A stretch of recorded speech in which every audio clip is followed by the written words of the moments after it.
Richard Hale here.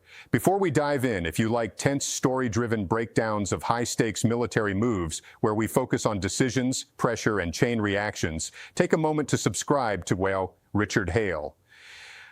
And as you listen, drop a comment with your thoughts when I ask you 2 questions later, because your answers tell me what angles you want next. Quick note, this is a dramatized narration built from a cinematic-style scenario, told for storytelling and analysis. All right? Let's step into the quiet part of the story, the part that happens before anyone admits a story exists. March 15th. Somewhere over the South China Sea, satellite imagery catches an anomaly, something moving with a kind of intent that's hard to mistake. 18 to 20 knots, not drifting, not cruising, not doing the lazy circles of a ship with nowhere urgent to be. And it isn't one of the nuclear supercarriers already tied up with another theater of war. It isn't a cruiser maintaining a visible screen. It isn't a destroyer playing the familiar cat and mouse. It's bigger than most people realize and quieter than most people expect. A 45,000-ton warship built to carry Marines and fighter jets is driving southwest toward the Strait of Malacca without an announced destination, without a press briefing, without the usual public choreography that makes deployments feel routine. No statements, no scheduled movement, no polite answers, just a hull cutting a clean line through open water. Ship spotters had tagged it 2 days earlier, slipping south of Taiwan through the Luzon Strait. And what made it stand out wasn't only the ship itself, it was the way it moved, alone. A week earlier, it had been operating with 2 transport docks in the Philippine Sea. That's the normal rhythm. Ships in company, ships in formation, ships where everyone can point and say, there it is, that's the group. But now it was separated, running like a piece on a board that someone had decided to reposition without announcing the match. The ship was USS Tripoli, hull number LK-7. And the Pentagon didn't say a word about where it was going, but the map did. Because when a U.S. amphibious assault ship breaks from its routine, turns southwest, and keeps steady speed, there aren't many destinations that justify that kind of movement. Tripoli was heading for the Persian Gulf, and it was heading there because a problem had grown so stubborn that 2 aircraft carriers, 8 destroyers, and more than 6,000 airstrikes had not been able to shake it loose. The cracked Strait of Hormuz, one of the world's most critical choke points, had effectively closed since early March.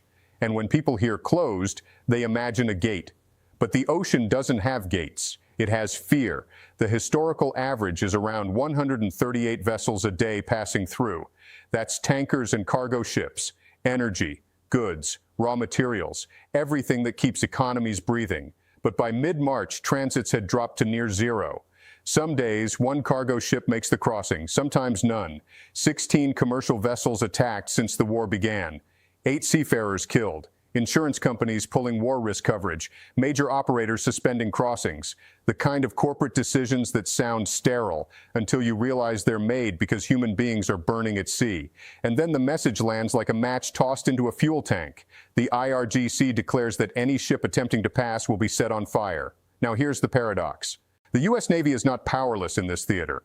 It has destroyed dozens of Iranian warships. It has sunk advanced corvettes. It has eliminated mine layers. It has struck thousands of targets across Iran in a matter of weeks. And still, the strait stays shut. Not because Iran has a navy left, because Iran doesn't need one. In a choke point, the balance of power changes. You don't need a fleet to win. You need a single, believable threat. 1 missile, 1 mine, 1 drone, 1 burning tanker in the wrong place. Because the true lock on the Strait of Hormuz isn't a chain across the water. It's the insurance market. A single hit is enough to make every insurer on Earth stare at the numbers and refuse to sign their name. And once insurers step back, shipping companies step back, and once shipping steps back, the strait is closed, even if the water is physically open. That's the modern equation, and Iran still has missiles. So the next move isn't about firepower alone. It's about changing the kind of problem Hormuz has become, because when a strait becomes a veto button, when 1 successful strike can freeze global commerce, the only way to reopen it is to make the threat feel temporary again.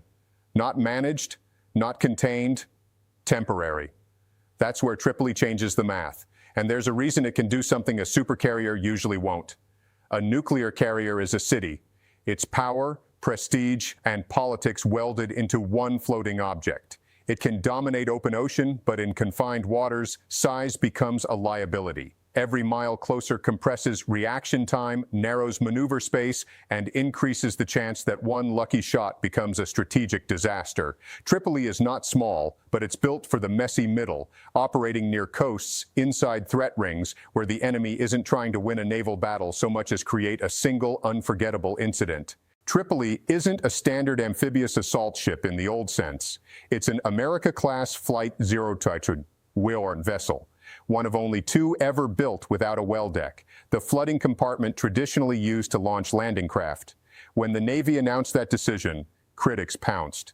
An amphibious ship without a well deck sounded like a contradiction, like a ship that had been designed to fail its own job. But the trade was intentional. The space that would have been dedicated to that well deck was converted into an enlarged hangar and expanded aviation fuel storage. More room to maintain aircraft, more room to generate sorties, more room to keep jets in the air longer, more often. In other words, Tripoli gave up one way to land Marines, to become dramatically better at protecting the air above them. The result is a ship that can operate up to the 20 F-35B Lightning II stealth fighters. That number matters. It's not a full supercarrier air wing, but it's roughly half of one on a platform that can operate differently. Cheaper to deploy, more flexible, and, crucially, built to work closer to the threat than a supercarrier typically wants to. Back in May 2022, Tripoli loaded 20 F-35Bs for the first time in the Western Pacific. It was a proof of concept for what the Marine Corps calls the Lightning Carrier. The implication was simple. A ship that isn't a supercarrier can still deliver a carrier-like pressure point right when and where it's needed. And now it wasn't doing something experimental, because at this moment, Tripoli isn't just carrying aircraft. It's carrying the 51st Marine Expeditionary Unit. Around 2,500 Marines and sailors, who had just wrapped Exercise Iron Fist 26 alongside Japanese forces, running from late February through March 9th. The 31st MEU is the Marine Corps' only permanently forward-deployed expeditionary unit based in Okinawa, and it travels with a complete combat package, an infantry battalion, artillery and logistics, and a composite aviation element, MV-22B Osprey, AH-1Z Viper, UH-1Y Venom, CH-53E Heavy Lift, and the F-35Bs of Marine Fighter Attack Squadron 121. This isn't a token force. It's a force designed to arrive already assembled. And Tripoli wasn't traveling blind into the world. Escorting it were the guided missile cruiser USS Robert Smalls and the destroyer USS Rafael Peralta. Together, these ships form something self-contained, an expeditionary strike group that can defend itself, hit targets, control airspace, and project ground power without stepping onto shore until the commander decides the moment is right. That last part matters, because the entire crisis in Hormuz is about timing. Iran's strategy is not to defeat the United States ship for ship. Iran's strategy is to make every move expensive, to make every clearance operation slow, to make every day of delay a headline in oil prices. So Tripoli's arrival in roughly 10 days forces a new question inside every planning cell. Not can we strike, but can we finish? Nobody outside a small circle at MacDill Air Force Base and the Pentagon knows for sure. But the logic isn't hard to follow. The Abraham Lincoln Carrier Strike Group has been stationed in the Arabian Sea since before the war started. Its fighters operate from far out, hundreds of miles away from the Strait of Hormuz, and air power has a cruel relationship with distance. At that range, a fighter might get 15 to 20 minutes of time over the shipping lanes before fuel forces it to turn back. That isn't dominance. That's a brief visit. Tripoli doesn't have to sit that far away. It's smaller, it's built to operate in tighter spaces, and it's designed to tolerate proximity.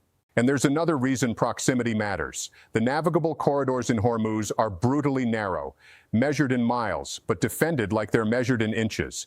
When a tanker has only a thin slice of water it can safely use, every threat suddenly feels closer, faster, and more personal. If Tripoli positions itself just 100 to 150 miles from the strait, its F-35Bs could patrol the corridors for an hour or more per sortie. That is not just more time. That's fewer gaps, fewer windows where a missile team can roll out, fire, and disappear into rock. That's longer protection over the narrow 2-mile-wide transit lanes where tankers are most vulnerable. That's the difference between we're trying and we're covering it. But the aircraft may not be the most important cargo aboard Tripoli. The Marines are, because Iran's coastline along the Strait of Hormuz is among the most fortified terrain in the region. The IRGC has spent decades constructing underground missile cities, tunnels carved into mountains, cut into cliffs, built to hide launchers until the last possible second. Inside those networks, anti-ship cruise missiles, fast attack boats, unmanned surface vessels, sea drones, naval mines. And this matters because it changes what victory even means. You can blow up a radar, you can crater an airfield, you can hit a port. But if a missile launcher lives underground, if it can roll out, fire once, and retreat before the smoke clears, then the battlefield isn't the coastline. The battlefield is the tunnel. Keshem Island, sitting right inside the Strait, hosts an underground missile complex that analysts describe as a fortress. Near Bandar Abbas, coastal batteries with anti-ship missiles are embedded into rock faces. And deeper inland, underground facilities shelter aircraft and equipment inside mountains. Iran has even released footage showing tunnels packed with weapons on automated rail systems, launchers staged like they're part of a machine. And machines are hard to stop from the air, because airstrikes are excellent at destroying what you can see. But these targets are designed around the idea of not being seen.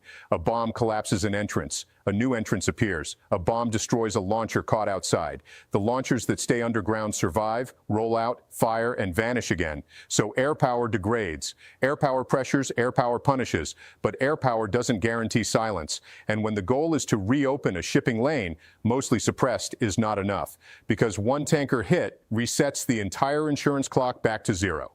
That's why reports surfaced that U.S. planners were reconsidering a step the Pentagon has avoided for generations, an amphibious ground operation on Iranian soil, specifically along the Hormuzgan and Bushehr coastlines, to push launchers out of range of the shipping lanes. Whether that happens is political. It's strategic. It's something decided far above any single commander.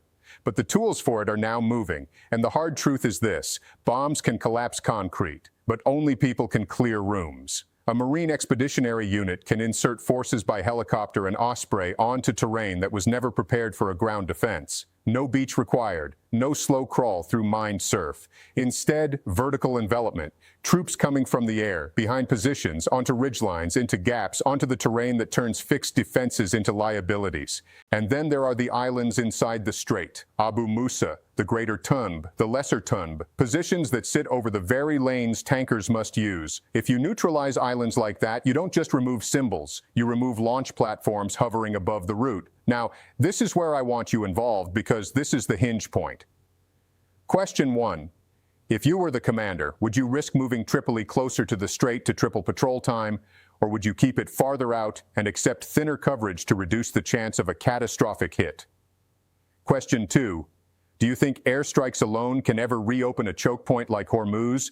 Or does it inevitably come down to forcing the missile threat out of the tunnels by ground action, raids, seizures, and sustained pressure? Because while Tripoli is moving, the rest of the reopening puzzle is assembling. Mine warfare is the quiet killer in a narrow waterway. A mine doesn't need guidance, it doesn't need a radar, it just needs patience. 3 littoral combat ships, Canberra, Tulsa, and Santa Barbara, are in Bahrain carrying mine countermeasure mission packages that replace the retired Avenger-class minesweepers. Each LCS can tow sonar arrays and deploy mine detection systems, but mine clearance is slow, dangerous work. A mine countermeasure ship doesn't sprint, it creeps. It moves through suspected fields at minimal speed, performing careful searches, verifying contacts, and neutralizing threats one by one. And while it creeps, it becomes the easiest kind of target: predictable. That's why experienced voices keep repeating the same requirement. You need local air superiority before you can sweep, because the ship that has to stay in the minefield can't dodge what comes from the coast. So the Navy builds layers. Arleigh Burke destroyers with Aegis radar provide the defensive umbrella, tracking incoming threats and intercepting what they can. Carrier fighters and Marine F-35Bs suppress coastal launchers, and helicopters add another dimension: MH-60 Seahawks fitted with mine countermeasure gear, working routes, scanning, marking, and clearing. When you zoom out, you can see a sequenced campaign taking shape. First, continue degrading coastal missile capability. Second, establish air superiority so sweeping can happen without being massacred. Third, clear and verify the lanes. Fourth, begin escorted convoys, destroyers flanking supertankers through those narrow corridors, with fighters overhead, the entire formation moving like a guarded artery. And this is where most people misunderstand what escorting really means. An escort isn't a promise that nothing will happen. An escort is a promise that if something happens, it will be answered fast enough to keep the system from collapsing. Because the objective isn't only to protect steel, it's to restore confidence. Confidence that a ship can pass without becoming a headline. Confidence that a crew can sail without becoming a statistic. Confidence that a company can ensure the journey and still survive the quarterly report. That's why the battle in Hormuz isn't just tactical, it's psychological. Iran doesn't have to win an open fight, it only has to make the risk feel endless. So every step in this sequence has to do two jobs at once. It has to clear the water physically, and it has to clear the air emotionally. It has to convince the world that the next missile team will be found, that the next mine will be detected, that the next drone won't get a free shot. Political commitments are already stacking. The U.S. signals escorts and government-backed war risk support. France adds warships and frigates to an escort mission. Pakistan launches its own operation. But the fundamental problem refuses to go away. The Strait of Hormuz is only about 21 miles wide at its narrowest. The navigable lanes are narrower still, and mobile launchers hidden in mountain tunnels can fire, retreat, and fire again. Every time a tanker is hit, it doesn't just burn fuel, it burns confidence. And confidence is what the global shipping system runs on.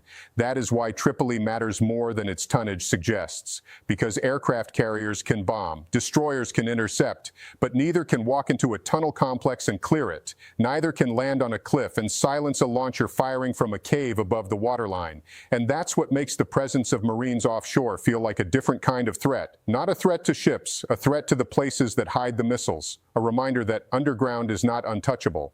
That's the uncomfortable truth. At some point, a choke point can only be reopened when the threat is forced to surface or destroyed where it hides. And here's the irony. The ship once mocked as a mistake, an amphibious assault ship without a well deck, a landing ship that can't land the old way, may turn out to be the platform that breaks the deadlock, not because of what it lacks, but because of what it carries. 20 stealth fighters that don't need a supercarrier to fly, and 2,500 Marines who don't need a beach to come ashore. So as Tripoli closes the distance, the real question isn't whether the United States can strike. The question is whether the United States is willing to do what striking alone cannot finish. If you want more narration like this, tight, detailed, and built for people who want the full chain of logic, subscribe to Richard Hale. And if you've got a strong take on those two questions, put it in the comments. I'm genuinely curious where you land, because this kind of standoff is decided as much by risk tolerance as it is by firepower. Somewhere between a tunnel entrance and a tanker route, history gets written, and the next move is already underway.